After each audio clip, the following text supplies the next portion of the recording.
In today's tutorial, I will show you how to add period after number with Kutools for Excel.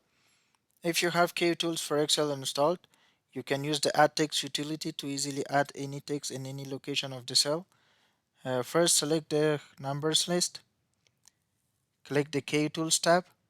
In the editing group, click the text drop-down list and select add text. In the add text dialog box, type period sign into the text box.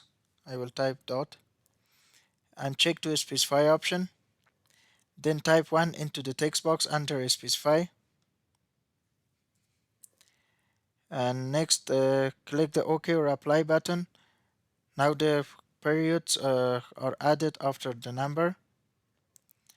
Uh, this method can't add period sign to cells which only contains one character of the number, such as 1, 2, and 8.